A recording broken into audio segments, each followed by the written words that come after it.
ஆரியாத் மாலியாத்துன் மீலாத். ஆடை அணிந்திருப்பாள், ஆனால் நிர்வாணமாக இருப்பாள். அவளும் பிறர் பக்கம் சாய்வாள், பிறரையும் அவள் பக்கம் சாய்ப்பாள். இவள் நரகத்தை சேர்ந்தவள். ஏன்? இவள் சொர்க்கத்தின் நறுமணத்தை கூட நுகர முடியாது. என்ன ஆகுவாங்க இவருடைய மறுமையிலே? அல்லாவின் இரக்கம் காட்டப்படவில்லை என்றால் இந்த பெண்கள் எங்கே சேருவார்கள்? இன்னைக்கு பார்க்கிறோம் முஸ்லிம் பெண்களுடைய ஹிஜாபில் நடக்கக்கூடிய குறையை.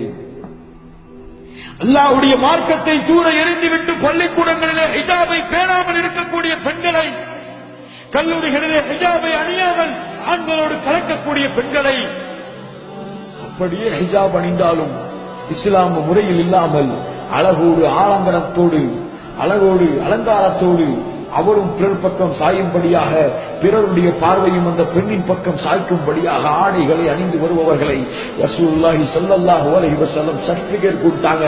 அந்த பெண்களுக்கெல்லாம் நீங்க எழுதி கொடுத்துருங்க, நீங்க நரகவாதிகள்.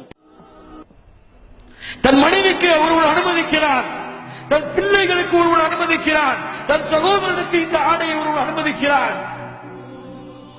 சுப்ஹானல்லாஹ். அவங்களாவது நரகத்தில போக மாட்டான். இதை அனுமதிச்சவன் என்ன ஆவான் தெரியுமா? அல்லாஹ் நாளை மறுமையிலே அவனோடு பேச மாட்டான், அவனை பார்க்க மாட்டான், அவனை சுத்தப்படுத்த மாட்டான். யார் அவன்? தன் உம்மத்தவர்கள், தன்னுடைய குடும்பத்தார்கள் பாவத்திலே மானக்கேடான விஷயத்திலே இருக்கும் பொழுது அதை பார்த்து தடுக்காமல் இருந்தார்.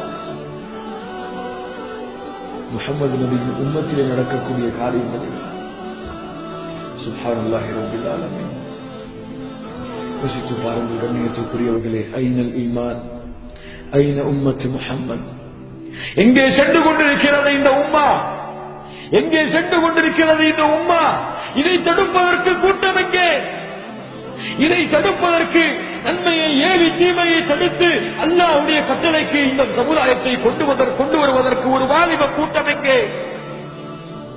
இல்லையே கண்ணியத்துக்குரியவர்களே, அல்லாஹ்வுடைய மார்க்கத்தை கொண்டு போய் சேர்ப்பதற்கு சிரமமாக இருக்கக்கூடிய இந்த காலத்திலே நன்மையை ஏவி தீமையை தடுக்கக்கூடிய சமுதாயத்தை உருவாக்க வேண்டும் என்றால் எவ்வளவு போராட்டத்தை செய்ய வேண்டியிருக்கிறது.